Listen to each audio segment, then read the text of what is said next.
Ora, caros amigos e seguidores, sejam muitíssimo bem-vindos e tal como eu tinha dito no meu último ensaio na Marquise, não se admirassem se vissem outra vez o mesmo Paul no ensaio da Marquise, porque os ensaios foram gravados, ambos os dois, no mesmo dia. E, portanto, agora é a hora de falar de outro carro, mas um carro muito giro, que eu ensaiei há pouco tempo, ainda está assim fresco na memória, que foi um carro que eu já ansiava há algum tempo para conduzir e que ainda não tinha tido a oportunidade, que foi o Volkswagen ID3. Para alguém que, como o tio Bastos, se desloca regularmente num carro elétrico, um Nissan Leaf de 1877, que já só faz 500 metros com uma carga de bateria. Estou a brincar, é um grande carro, grande Nissan Leaf. Foi com alguma expectativa que eu encarei o ensaio do novo Volkswagen ID3. Já esteve marcado, tive que o desmarcar, enfim, um molho de brócolis.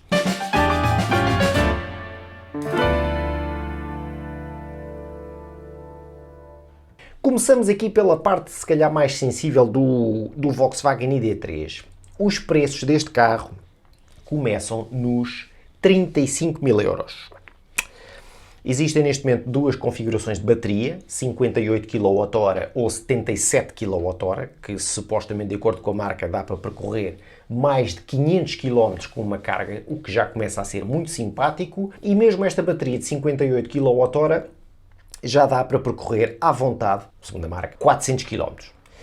Portanto, como eu dizia, os preços começam nos 35 mil euros e vão quase até aos 50 paus pedidos por este ID3, e se pusermos ainda extras em cima e packs e não sei o quê, conseguimos ter facilmente um ID3 de mais de 50 mil euros. Esta versão Volkswagen ID3 que eu pude conduzir foi a de bateria com 58 kWh e motor elétrico de 204 cavalos, que é assim o top spec da borbulha neste momento. Eu não sei, eu vi, de acordo com o site da Volkswagen, sei que há uma motorização um bocadinho inferior, mas eu não sei, eu acho que em Portugal só se vende a versão de 204 cavalos. Posso estar errado, mas é que eu conduzi 204 cavalos com bateria de 58 kWh. E este carro, que veio para a minha mão e de acordo com a ficha técnica, tinha um preço a partir de esta versão 39 mil euros, e tinha ainda um pack First, não sei o quê, First Plus ou First Pro, qualquer coisa, e o preço final deste carro eram 45.800 euros, que é assim já um becos de muita fruta para um carro que se assume como o começo da gama dos 100% elétricos aqui da Volkswagen. Pronto, ok, se pensarmos num Nissan Leaf com bateria de 62 kWh e com motor de 218 cavalos, não andamos muito longe disso, mas se calhar, enfim, parece-me que é, não diria mais carro, mas é um bocadinho diferente. Pronto, enfim, não quero estar aqui já a dizer se é bom ou se é mau. O primeiro impacto visual com este Volkswagen ID3, nesta cor branca em que eu pude ensaiar, é assim um bocadinho, como é que eu ia te explicar? Parece que o carro é feito de Lego. Tem um ar muito plástico. É a primeira sensação que eu, quando olhei para o carro, aquilo que se destaca imediatamente são as enormes jantes. Este carro tinha umas jantes de 19 polegadas e ainda é possível comprar versões com jantes de 20 polegadas, que eu acho que é um disparate e deve logo diminuir a carga o alcance do carro para em 40 ou 50 km. Porque nada justifica ter uma sapata tão grande. Já 19 polegadas já é um disparate. Mas pronto, e efetivamente no meio daquela carroceria branca destacou-se imediatamente as jantes grandes. Aquela zona toda muito branca ali da frente com muito... Tem um ar plástico, eu não sei, o carro é robusto e tem folgas mínimas entre painéis e não tem um ar mal construído nem nada, mas eu acho que o carro tem um ar muito carrinho da Matchbox, é um bocadinho esta a sensação que eu fiquei assim no primeiro impacto visual com o carro. E de trás até disfarça um bocadinho melhor, porque eu acho que aquela zona escurecida com os faróis ali, com aquele aileron por cima do vidro posterior, até dá-lhe ali um ar mais carro moderno, mas aquela zona da frente, sempre com, tal e qual como esta moda de todos os carros elétricos têm que parecer que são elétricos, portanto têm que ser sempre carros que parece que saíram do ano 2035, aquela zona dianteira tem um ar muito, não sei se tem um ar, não sei se é frágil o termo, tem um ar pouco carro, parece mais assim um brinquedo. É um carro que, para mim, visualmente e do ponto de vista estético, é muito atraente. Acho que o carro está muitíssimo bem conseguido do ponto de vista estético. Independentemente do ângulo que se olhe, acho que é um carro que está muito bem cuidado. as linhas, o carro tem um ar bastante aerodinâmico, aliás, como é habitual nestes carros 100% elétricos, e também porque a aerodinâmica desempenha um papel fundamental para proporcionar um alcance de bateria o maior possível, e portanto é dada uma grande prioridade à aerodinâmica, tal e qual como eram os Toyota Prius em 1997, quando apareceram. Realmente o carro parecia estranho, porque obviamente era preciso que fosse muito aerodinâmico, e isso desempenhava um papel fundamental nos consumos, e aqui a mesma coisa acontece nos elétricos, e este ID3 não é exceção. E, portanto, o carro tem ali realmente pormenores muitíssimo curiosos. Adorei o facto de ter uma barra de LED a unir os faróis, e o carro, quando entra assim num túnel, fica assim, para além daqueles dois olhos de LEDs completamente iluminados, ainda tem ali aquela barra iluminada, que é muito engraçada. Os faróis traseiros também têm uma iluminação LED muito engraçada, e o carro tem realmente um ar super futurista e super cool, e não houve sítio nenhum onde eu passasse com este Volkswagen ID3 que não houvesse 300 olhos sobre o carro. É mais ou menos o que acontece com o meu Leaf, mas é porque a malta olha porque acha que o carro é muito feio. O que é que eu não gostei neste ID3? Aqueles autocolantes no último pilar de trás. O que é aquilo, Aquilo, das duas uma, ou pintam aquilo de uma cor diferente, ou aquele autocolante que um gajo tem a sensação que se chegar lá com o dedo e começar a fazer assim, arranca aquilo. Tem um ar mesmo baratucho, e num carro de 45 mil euros há pormenores baratuchos que não se admitem, e este foi um deles em que eu reparei e não pude deixar de mencionar. O carro, em termos de dimensões exteriores, é um bocadinho... É grande, é um carro com 4,26 m de comprimento, tem quase 1,60 m de altura, e portanto é um carro que realmente se percebe que, apesar de ter todo aquele kit estético, muita catita por dentro, que todas aquelas dimensões avantajadas do lado de fora vão ter uma repercussão muitíssimo positiva no que toca ao espaço habitável, tal como a esmagadora maioria dos elétricos.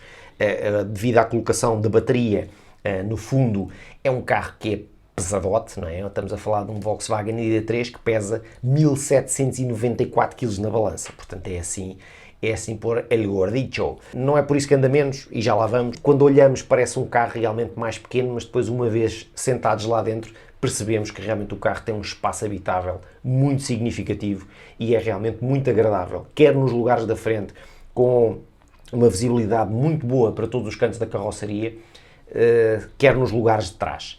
Contamos ainda com uma bagageira bastante grande, funda, com 385 litros de capacidade, o que o deixa assim tipo no topo em termos de capacidade de bagagem dos seus principais concorrentes. É um carro realmente alemão, e isso denota que, quando nos sentamos no interior, apesar de algumas coisas parecerem ter um ar frágil, na realidade não têm, é plástico de boa qualidade. Está tudo muitíssimo bem montado, e apesar de não haver praticamente plásticos macios em parte nenhuma, à exceção da parte superior do tablier, que é aquele plástico aborrachado, todos os plásticos no interior são muitíssimo bem montados, e o carro não tem um barulho parasita, mesmo com os anos 19 em pisos menos agradáveis, o carro não faz barulhos de qualquer espécie. É muito confortável nas zonas onde encostamos os cotovelos, e só tenho pena que os bancos dianteiros sejam muito fraquinhos. É assim, tipo aquele banco mesmo básico, provavelmente porque é um banco mais leve, mas temos pouca regulação em altura, senti-me sempre um bocadinho alto a conduzir o carro, não tão alto quanto outros concorrentes, se calhar tipo o Nissan Leaf da primeira geração, como é o caso do meu, em que um gajo pensa que vai no primeiro andar, mas nem sequer contamos com regulação de apoio lombar, e apesar de contarmos ali com bancos aquecidos e tudo mais, o apoio proporcionado por estes bancos é realmente assim um bocadinho para o pequenito. Tanto mais que este carro tem um comportamento dinâmico interessante, e damos por nós às vezes a conduzir um bocadinho mais depressa do que seria suposto, e era bem-vindo um bocadinho mais de apoio, pelo menos na zona lombar, era bem-vindo um apoio extra ao volante deste ID3. Podemos não ter muito apoio realmente nos bancos da frente, mas pelo menos nos bancos de trás contamos com espaço com fartura para a cabeça, espaço com fratura para as pernas, e ainda contamos com duas tomadazinhas USB-C na parte de trás para podermos carregar os zingarelhos. Temos também umas luzes LED no teto e tal, e portanto o carro, em termos de espaço habitável atrás, é bastante simpático. A visibilidade também é bastante generosa, e temos vidros escurecidos nas portas de trás, pelo menos nesta versão que eu ensaiei. Uma das coisas em que reparei imediatamente assim que entrei para o ID3 e quando olhei para a zona central é a profusão gigante de espaços de arrumação. Temos uma zona coberta por uma tampa de deslizar que alberga à vontade uma garrafa de 1,5 litro onde temos tomadas de carregamento USB e depois temos uma rampinha muito inteligente que dá para pôr o telefone ou a carteira compartimentados, portanto com duas secções completamente diferentes, em que aquela mais fininha serve claramente para guardar o telemóvel, aborrachado, portanto não vai ali a abanar nem se vai arriscar. Temos uma zona de porta-copos também muito generosa na parte da frente e depois ainda temos já por baixo ali daquela zona da consola do tablier, uma zona com uma redezinha também para guardar mais objetos. As bolsas das portas também são generosas e, portanto, o porta-luvas também, e temos ali espaços de arrumação, o carro é super funcional do lado de dentro. A zona do tablier também toda ela é dominada imediatamente pelo ecrã central e pelo ecrã pequenino que temos à frente do volante. Temos também luzes LED a toda a volta, que podemos personalizar e mudar as cores, e mais a luz de boas-vindas e uma luz que interage connosco, se bem que eu ou não fiz qualquer coisa bem, ou não programei bem o carro, ou não tive tempo de programar o carro. Aquelas luzinhas que diz que quando aproximamos de objetos e quando fazemos piscas e quando não sei o quê, supostamente há umas luzes que acendem na parte da frente do tablier, mas eu, perdoem-me, não tive grande tempo para explorar essas funcionalidades, tanto mais que nos 4 dias em que eu tive o carro, foi sempre durante a semana, pouco ou tempo nenhum tive para conduzir o carro, e teve sempre um tempo horrível e, portanto, também não tive grande vontade de andar a passear à chuva. Temos uma nomenclatura First junto à zona do porta-luvas, que identifica também a versão de equipamento que eu estive a conduzir, e o ecrã principal central, que aglomera uma panóplia de funções infindável, é bastante fininho e tem uma visibilidade excelente. Já tem aqueles novos menus que eu já encontrei no Golf 8, portanto temos a navegação, o emparelhamento do telefone, as regulações de som, multimídia, as apps, enfim, tudo isso é possível fazer de forma tátil e rápida. Também temos ali uns botões de atalho para os menus do parking automático, da climatização, das configurações dos sistemas sensing e de segurança do carro e também o botão com os modos de condução. Enfim, o carro tem modos de condução Eco, Comfort, Sport, não sei o quê. Pá, quer dizer, aquilo é um carro que basicamente o objetivo é ser poupado eco com fartura e andar em eco o mais possível. Aquilo que me desiludiu um bocadinho no interior deste ID3, este ecrã central é realmente fabuloso, mas o ecrã que está por trás do volante e que agrupa e que acopola também, ou que agrupa ali os comandos da caixa, eu achei que aquele ecrã central tem um grafismo muito pobrezinho. Achei realmente, ou eu não soube configurar aquilo bem, ou realmente aquilo pouco mais do que temos que a informação da velocidade, se estamos a carregar ou se estamos a gastar a bateria, a posição da caixa e depois uma identificação tipo como aos Teslas, em que vê-se o carro a andar e vê-se todos os carros que se aproximam à nossa frente ou de lado ou o que quer que seja, mas achei aquele ecrãzinho assim um bocadinho pobre, com um ar muito plástico, e que agrupa depois o comando, o seletor da caixa, o seletor da caixa, se queremos andar para a frente ou andar para trás, basicamente, e o modo de brake também para aumentar a regeneração, e aquele sistema de seleção do modo de marcha, pá, eu não achei aquilo nada prático. Acho que aquilo está por trás do volante, não se vê, as letras não se vêem, portanto nós temos sempre que deitar, a primeira vez que eu tive que deitar as mãos para ver como é que aquilo empurra-se para a frente para pôr drive, puxa-se para trás para pôr reverse e neutral. Eu não achei aquilo realmente nada prático, acho que podiam ter optado por aquela alavancazinha como os Mercedes têm por trás, acho que tinha sido muitíssimo mais prático do que aquele botão rotativo, tanto mais que eu acho que aquilo deve variar com imensa facilidade. Depois não temos um botão de parque, temos um botão de travão, o travão de estacionamento é o que ativa automaticamente o parque. Também temos o tal modo brake, para em velocidade podermos aumentar a regeneração, de forma que sempre que levantamos o pé do acelerador, o carro desacelera realmente de uma forma muito mais significativa, para também fornecer mais carga de bateria. Os comandos na zona do volante, um volante por acaso de pega muitíssimo agradável, achatado no fim, quer dizer, no fundo, que é aquelas coisas que eu continuo sem perceber, porque é que alguém põe um volante achatado num carro desportivo, não tem nada, mas pronto. E os comandos estão agrupados e são iluminados, e portanto quando nós desligamos o carro e vimos embora, porque aquilo um gajo não entra para o carro e não carrega no start, entra-se para o carro e está-se a andar, é tipo Tesla. Os comandos são iluminados e quando desligamos o volante fica só assim umas superfícies completamente escuras, sem qualquer comandos, que agrupam os comandos do computador de bordo e dos ecrãs centrais e também do cruise control adaptativo também. E portanto isto é assim a súmula daquela zona do tablier. Do lado esquerdo temos o comando das luzes, que podem ser automáticas, temos os comandos das luzes de nevoeiro extra para condições de pouca visibilidade, temos também desembaciadores e outras coisas do género, tudo ali agrupadinho num comando tátil. Uma coisa engraçada que eu percebi, quando eu olhei para o comando para o lado da porta para abrir o vidro, olhei assim, olá, um carro de 45 mil euros que só tem vidros elétricos à frente. Ainda olhei para as portas de trás para ver se havia manivelas e depois vi botões. Eu disse, então, mas o condutor não pode abrir as janelas de trás? Pode. Pode, mas tem que carregar num sítio que é tátil também na porta que diz Rear. E, portanto, quando carregamos, os botões que servem para os nossos vidros passam a servir para os vidros de trás. Portanto, é assim uma cena assim, muito à frente, que eu não acho de todo prático, porque se quisermos baixar os 4 vidros, temos de estar primeiro a baixar os 2 da frente, depois carregar e depois só baixar os de trás e o processo inverso também. Uma coisa que eu achei muito, muito curiosa foi o botão do acelerador tem um símbolo de play e o botão e o pedal do travão tem um símbolo de pause, portanto play and pause. Achei o máximo, achei muito curioso essa nomenclatura nos pedais. Depois, do ponto de vista de carregamento, ora, este carro tem uma bateria de 58 kWh e permite ser carregado em carregadores com capacidade de carregamento até 100 kWh. Portanto, em condições ideais, é possível carregar este carro num carregador rápido a 100% em menos de meia hora de carga, se tudo correr bem.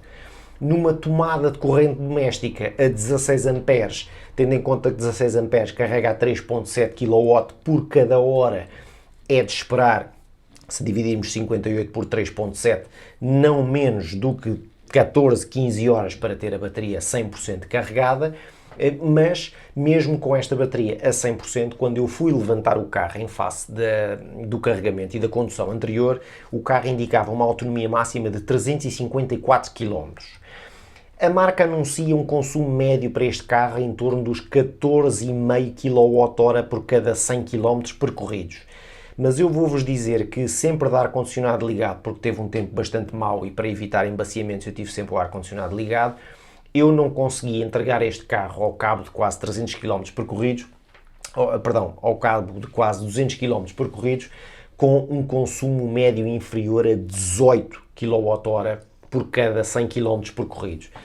O que é, como é que eu hei de explicar? Em linha com um Leaf de 62 kWh com motor 218 cavalos e, portanto, quase ao nível de um Tesla Model 3 Plus com um motor de 300 e picos cavalos.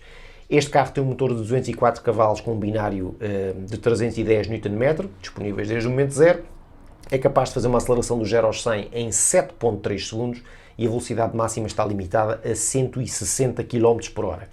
Quem compra um carro elétrico e quem conduz carros elétricos sabe que a aceleração destes carros é o seu grande plus, o carro sai muito rápido e realmente para a maior parte das deslocações é um carro muitíssimo desembaraçado de conduzir. Gostei bastante do tato da direção. O pedal do travão pareceu muito esponjoso, não gostei nada do tato do travão, se bem que nestes carros elétricos eu gosto de usar e abusar do sistema de brake e, portanto, ando ali sempre a fazer um jogo de carregamento ao mais possível, conduzo de forma muito tranquila, antecipo muitas desacelerações e as travagens e estes carros em modo brake dão para conduzir, tal e qual como os Nissan Leafs dão com o sistema do e-pedal, porque basicamente se conduzirmos com uma antecipação boa, conseguimos perfeitamente levantar o pé, o carro praticamente que trava, voltamos a reacelerar e dá para conduzir só de pedal de acelerador. Ainda assim não saí muito desta fasquia dos 18 kWh por cada 100 km e foi um consumo que me desiludiu um bocadinho, tanto mais que um motor só de 204 cavalos, mas obviamente o carro é pesado, mas com uma aerodinâmica tão cuidada e um carro relativamente moderno, eu estava à espera de uma eficiência um bocadinho maior do ponto de vista de consumos. Ainda assim, eu gostei bastante da condução do carro. É um carro que tem um tato de suspensão que está mais virado para um comportamento dinâmico mais aceso do que propriamente um carro muito tolerante ou muito confortável. Com jantes de 19 polegadas o carro tem um grip muito simpático. É um carro que adorna pouco em curva e realmente damos por nós às vezes a andar um bocadinho mais depressa em trajetos sinuosos porque o carro é agradável de conduzir. Gostei do feedback da direção, apesar de estarmos a falar de comandos todos eles 100% elétricos em termos de assistência, mas é um carro que me seduziu do ponto de vista de comportamento dinâmico. Muito melhor do que o meu Leaf MK1, que faz assim um bocadinho barquicho, mas pronto. Mas, mais uma vez, estamos a falar de um carro que foi desenvolvido há 10 anos atrás. Agora, quando começamos a conduzir do ponto de vista mais dinâmico e se calhar também essa sensação de travão esponjoso, de repente fez-me pensar, tipo, mas que raio de equipamento de travagem é que isto tem?